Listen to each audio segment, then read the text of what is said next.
What's going on, Workforce? Brian here, and today we're talking about our level 80 White Mage Controller Guide. Now, while this is set up for level 80s, if you have yet to hit level 80, fear not. This is going to be a really good starter guide for laying out your controller, whether you're level 30 or level 80 in this case.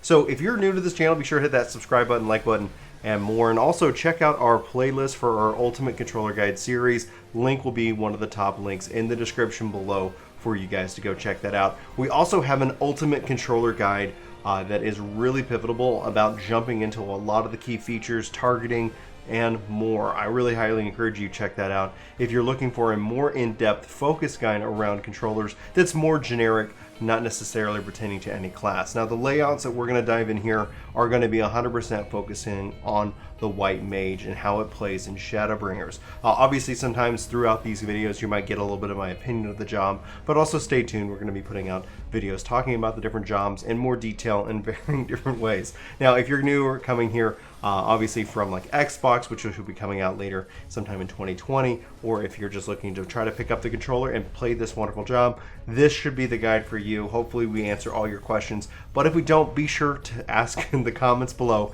Hit us up on Twitter or on our Discord. All that information is in the description below. I do want to say a thanks to all our YouTube members, as well as Octavia G. Octavia G on our live stream won the whale mount. We are giving away some mounts as we do some live streams here on YouTube. So be sure to check out our live streams if you haven't already. But congrats to Octavia. Next up, we're actually giving away the bike mount, which if anybody's interested, be sure to come check out our live streams. I don't know when you're seeing this though, so who knows what could be going on if and when we're live. And there's no real set schedule, so I do apologize for that. And finally, one last bit of editor's note here is we do have a podcast highlights channel, and the link is going to be in the description below. I hope you go check out the channel, you subscribe to us over there. We've got lots of guests lined up. We've got lots of highlights that just break down the podcast into very manageable chunks, talking about various different subjects. It seems to be really what people really want out of the podcast itself. So thank you for all who have subscribed, and thank you if you're going to go check it out and subscribe there as well. So that was the epic of intros, in my opinion. And now let's go ahead and dive into the White Mage. We're going to talk about kind of my layout. We're also going to talk about a little bit of macro options here. If you want to take that route, it is not required by any means. We're also then going to talk about how we've done our setup and more. So let's go ahead and dive in to the wonderful world of White Mage. So if you're new here, welcome. I really appreciate it. Hit that subscribe button, hit that like button. Hopefully you come back for more. We talk about all kinds of video games here at Work to Game, but what we're going to be talking about right here is White Mage. We're going to start with our controller layout. If you have seen these before, this should be pretty standard, but if you haven't, we're going to start with my HUD layout and show you guys how we've got it all kind of configured. Obviously, this isn't to tell you how to lay out your HUD. This is just to give you some examples of what is available, and you make it your own. One of the best things about this game is just how customizable it is, and you can see here I've got my own layout. And some people think it could be a little bit overwhelming, and some people ask how I've actually set it up. You can see here I'm going to focus in on hotbar 3.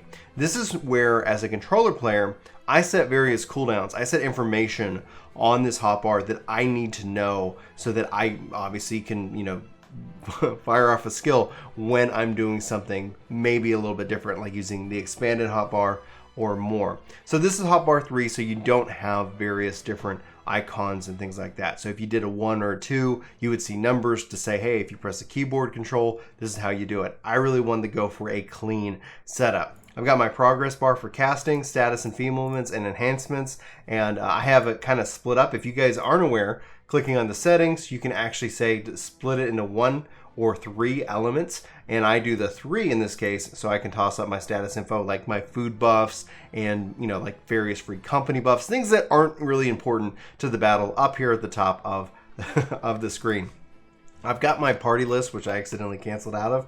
If I go back here, over here on the left-hand side. As controller players, you can actually hit up and down on the D-pad to cycle through your party list. Sometimes when, especially healing, you might see top-down or bottom-up referenced as a healer, and that's just when you're working with another healer. On the party list, are you going to start from the top down, or are you going to start from the bottom up? So just note that as kind of terminology within the game itself, because the party list will feature 8 people, and thus you could actually, especially on a controller, pressing up and down, It's not as quick as using a mouse and as a mouse and keyboard, but it is really effective just to be able to do that. And that's a big part of the targeting, and we're going to go more into our targeting system here in a little bit. So beyond the party list, you can also see here that I've got my parameter bar telling me what my MP and HP is, my left and right cross hotbars, and then my limit gauge down here at the bottom and more. Again, you can kind of just see what I've got. You can see I've got overstacked windows. Not necessarily that important. Typically as a white mage, the party list, the enemy list, and this is kind of really where I spend most of my time and focus, as well as getting out, hopefully, of things that I shouldn't be standing in.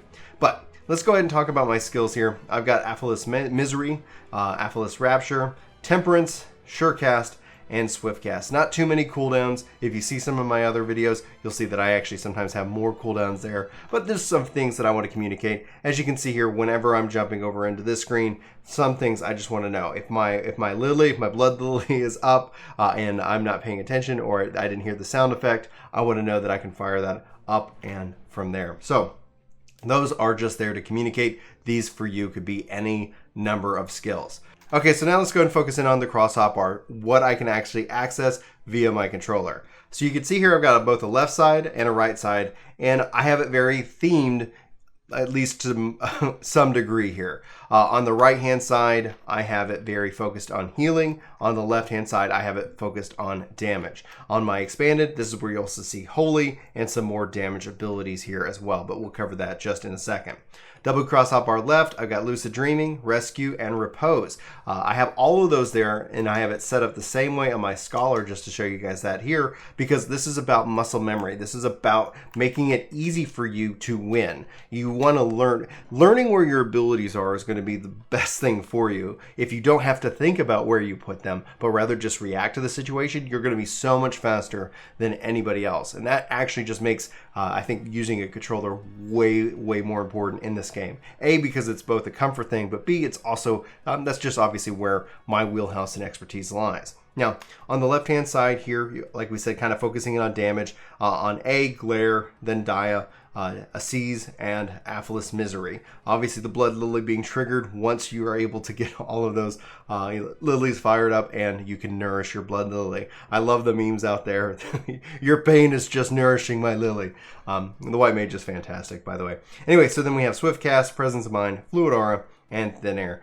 This isn't necessarily as important. In fact, you could easily move these four abilities pretty much anywhere else. I did have them a couple other places, but ultimately decided to have them here on the right hand side, especially if I want to be able to Swiftcast Glare to get a little bit more damage out there on the move if necessary. Thin Air obviously returning, or at least basically making to where all my MP cost is 0, and it's got a 2-minute cooldown, but I haven't really found that I struggle with MP in this game, namely because obviously Lucid Dreaming as well. So as far as it goes on White Mage, MP just right now does not seem to be a problem for me. Maybe I'm having a different experience than Savage, but ultimately I actually end up using this when I want to DPS and more. Just like if I am just going to be casting, I just kind of pop this off every now and then because it's got a cool 2-minute cooldown. Seems to work great. Anyhow, on the right hand side, we've got a lot of healing spells. So you got Cure, Cure 2, Cure 3. If you've seen any of my White Mage controller guides in the past, that hasn't moved. As soon as we got level 60 and Tetragrammaton, that's listed here because it's got that instant cooldown. This all has cast time, but this does not. So this is really good for the move if especially you're trying to get caught up or you need to move and heal. With the 60-second recast, this actually works out really well. It feels like it's up quite a lot, which is really handy. Then over here I've got Regen, Medica, Medica 2, and Insuna. Insuna is in the same spot no matter what type of healing I am doing. I never want to think about how do I remove a dot. Put it wherever it's going to be the most effective for you, but that's just how it's going to be for me. And then over here I've got Land Curing, which is a macro for controller players, and we'll show you our macros here just in a little bit. I've got an Ether in case I do need to recover MP. This is kind of a holdover from previous expansions, so ultimately I just kind of decided to keep it here. Haven't used them in a long time. They've been sitting at 67 for a while. Then I've got Afflatus Rapture, Plenary Indulgence, Afflatus Solace, Divine Benson, and our new level 80 ability Temperance, which I just love so much, guys. This is fantastic. And then I have Benediction, a classic White Mage ability, Love that they've got it. Still wish that I always end up deciding to use it more often now than ever before, namely because it has that weird registration in which that sometimes in the past you would use it and it wouldn't land, and it was always very frustrating. So that is my left side for healing. We talked about my my right side for healing, my left side for damage. Let's go into my expanded cross hotbar here, which is left trigger and then right trigger. If I did right trigger and left trigger, this is going to be my shared bar, and we'll cover those here in a little bit, but that's for sprint, mounts, and my limit break. Hopefully I won't have to be limit breaking, but sometimes you need to make sure that as a white mage, as a healer, you've got access to that. You don't want to be in a situation in an 8-man where you can't, where you're the only one up. You can bring everybody back and you forgot to set your limit break. Anyway, here we've got Holy. Again, Affluous Rapture. This is an AoE heal. What I like to do especially as a white mage, I like to run in. I like to be able to asseize. I like to be able to have land curing down. And then with all of that, I like to be able to pop off as many holies as possible. Swift cast a couple holies as well, if that is up too. I got Thin Air as well, because this is something that I like to kind of pair with Holy if I'm going to be doing lots of holies back and forth. But again, I'm not really struggling with MP. I'm just saying it's got a 2-minute recast. Like, all right, I'll go ahead and use it. I have a macro raise. This is going to also communicate information to the party. Then I have Divine Benson again, if necessary, if I need to Benson. If you're seeing me doing this, this is me. This is me really going in to do a lot of AoE damage, and I want to make sure that I have the ability to protect and heal if necessary while in that state. Swift cast again because I like to pair that with Holy, and then I have Sure cast just as a way that I'm not getting knocked off and knocked around while playing as well. So that is the layout. If you guys have any questions about that, please let me know in the comments below, and I'll love to help you out and talk about it if if there's anything that I missed. So now let's go ahead and dive into my macros. So for land curing, you can see it's literally Elysium, but as a part of it, I have a T here. This allows it to say, put it down where my target is, whatever I'm targeting, whether it's me, the enemy, the tank, or more. This helps controller players out immensely without having to then futz with the little icon on the bottom, making it try to target, obviously, place it wherever you want. If you want that kind of control, you could easily follow it up with this.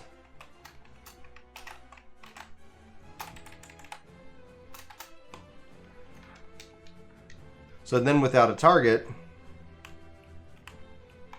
it would actually do this for you, and then if you had a target, you could just pop that off and put that down. So it's up to you if you want to expand it that way. Personally, it doesn't really affect me either way, but I did want to highlight that and show that to you guys here. Now, just to show you another example of a macro that you could use as a healer if you decided to go that way, you can see here I've got Gravity listed twice. I have TT and then T. This is for Astrologians. What the T does is it means target of my target, and then T just means my target. So if you're, let's say, locked onto the tank and you want to keep healing him, keeping him up without really moving too much, but you still want to be able to pop off damage without releasing your main target of the tank, essentially your hard target, you can use TT. So it's going to then focus your target is the target of your tank in this regards. That's what TT means. And then you have T. So you can also see it here for Malefic, etc. Now, I'm not personally running that as a white mage. I haven't needed that, but I do want to point that out because if you are looking for a macro to be able to kind of augment how you heal in this game, I wanted to point out that for you. Ultimately, you're going to make the decision. Macros do run the risk of being slower, namely because they don't technically queue up. If an ability is about to almost come off cooldown, or you're still doing your global cooldown, you can still press an ability and the system will register it and accept it, thus like really reducing your overall downtime because you're just going A to B to C to D rather than having some kind of weird gap. Macros don't function that way, so keep that in mind when deciding whether you want to use a macro or not. Typically, if you're talking about Savage and high-end rating stuff, it is not preferred because you're going to have and suffer a DPS loss because of it when you're talking about the pure meta and the pure nitty-grittiness of it. But I do want to highlight it here for you in case you were wondering. So now let's go into system character configuration and talk about our targeting. I have it as set to not automatically lock on target when initiating, but when starting out, you might check this out. You can always initiate kind of the target lock by pressing down on the left stick as a click. to be able to initiate that auto, that lock. If you have that turned on, this is going to happen automatically. So just kind of keep that in mind. Make whatever decision's best for you. Under filters, I have target cycling under custom. So whenever my weapon is sheathed, I will target non-party PCs. I do not target party members ever when it's sheathed or unsheathed. I'm going to keep that to up and down on my D-pad, and that's just my personal preference, but you make it your own. I have it to target alliance members, all enemies, aggroing enemies, duty specific, and NPCs. With my weapon out, I'm just going to be focusing on enemies here. And that would be all aggroing and duty specific, but you can, again, like I said, make it your own. Now, in the case of where I'm like maybe running a raid or an alliance and I really need to just focus, maybe the other healers are down, I do have a custom filter here for just alliance members to target them no matter what. And that kind of cleans up the whole battlefield here. You can enable this, which I do, and then basically holding down LB or L1 and pressing one of the face buttons, this is going to be what sets you apart and be able to kind of filter this out. So if you want to just friends or just custom for alliance, you have that ability. And so just to kind of highlight and show you guys what that looks like, I can press A, and now you can see custom, enemies, all, and friends listed there as well. So that just kind of frees it up. Obviously, drawing your weapon will show you your target filter right above your parameter bar right there. So we talked about the parameters and more, our filters, which is great. Let's talk about our setup. So hotbar settings, you can see here a couple of things. I turn off the hotbar numbers just to keep my UI nice and clean. You can see I have some floating hidden bars out there, and I have that. I also have hide unassigned slots. If I turn that on or off, excuse me, you'll see lots of gray bars. I don't want that either, so I can do that right there. You can always play around with your hotbars and how they are laid out here as well, but you can also do that from the HUD layout too. Under sharing, you can see here only 8, 9, and 10 for my hotbars, which are the horizontal or vertical bars, and then for my cross hotbars, 7 and 8. We talked about right trigger, left trigger for this shared, no matter what jobs, these are always going to be there for me right there. 7 and 8 are, and then 1 through 6 are duty or job specific for how I'm playing the game. Under cross, I have it enable cross hotbar. I have turned off display crossbar help, but if you turn it on, this is going to show you those little tooltips that pop up. It's really helpful for learning the ability names, especially if you're like forgetting, like, what was that ability? I haven't memorized the icon. That can actually help you out a lot there. But then if you want to kind of turn that off later, you can go from there. Down here, I also rock hold mode. You can try toggle and mix mode. I recommend doing that, seeing if you find something you like. But all these features that we've shown off already are only available in hold. Some are available in toggle, some are available in mix. We go over more detail in that Ultimate Controller Guide as well. Then I have the always display W cross hotbar. Return to cross hotbar after W cross hotbar input. Show you that. I double tap over here, put on the wings. Now I'm right back in to my right side of it. So these are one-off abilities, as I like to say. I wasn't targeting anything.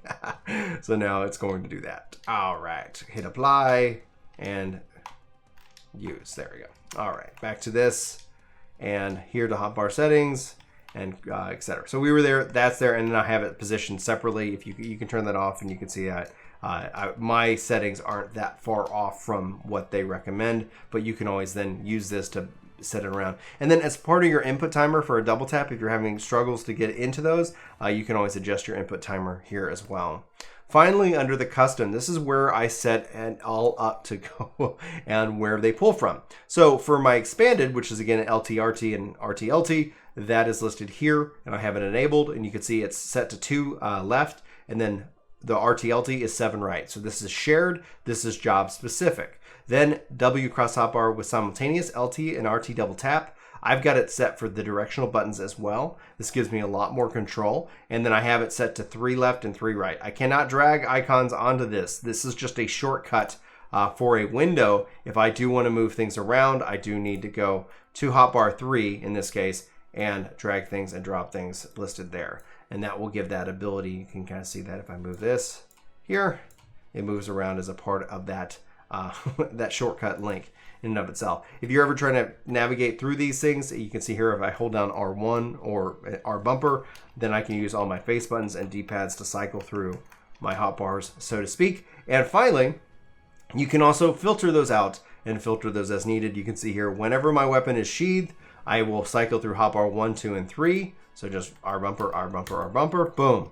And then if my weapon is drawn, which you can just do that by pressing down on the left stick, if I just press R bumper, it's not going to move. I'm going to keep myself here. This is to help in case I accidentally click something and find, like, where did I go? Where are my skills? That ends up saving it a lot of time. You can do the same thing for PvP settings as well, or you can turn that off. It's up to you. I'm going to go and say off for the PvP because we'll be doing some more PvP related guides in the future. So I'm going to be playing around with that coming up. So we talked about my setup, my targeting, my layout macros. We thanked our YouTube members. We also plugged the podcast highlights channel. At this time, when we talk about a rotation, we talk about that more in a DPS perspective.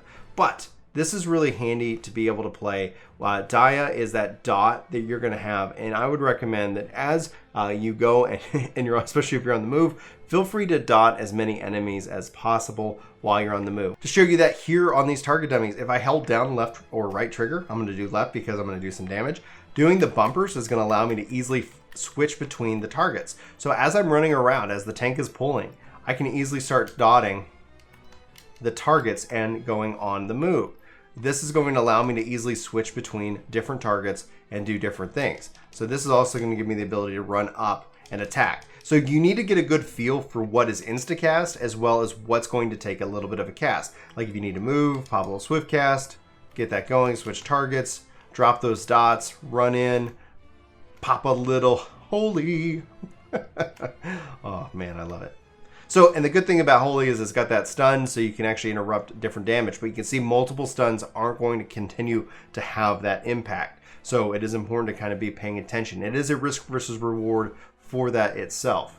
The other ability I do want to point out is presence of mind. This can also be your oh crap ability in which that you want to be able to get people up, but this is going to reduce your recast time. Now, when you compare this with obviously temperance, this is going to be great for healing, getting people up quick, getting those spell cast as quickly as possible, and also improving their potency. But you can also use this for damage as well. So pop in presence of mind, it's going to reduce your cast time for your spells, thus allowing you to put out more damage overall. It's got I think a decent amount of time to it, but obviously you don't want to then waste your time casting any dots, which are instacast abilities. But that's just something that you want to start to think through and how you pair all of this together and go from there. So that's just a couple of tips that I have. If you guys have any more tips you want to share with new players checking out White Mage, please sound off in the comments below. Anyway, yeah, and also if you have any questions, let us know. And we're here to help hopefully make your healing not just better, but to hopefully make it to where it's very enjoyable experience. That is what I'm going to say for Work to Game. My name is Brian. Thanks so much for watching. Please be sure to check out and subscribe to the channel, and also check out our Discord, our podcast highlights channel, and more. We're here to help. We're here to play games. Thank you so much for watching this video. I love you very much, and I hope to see you in my next video. But until then, take care.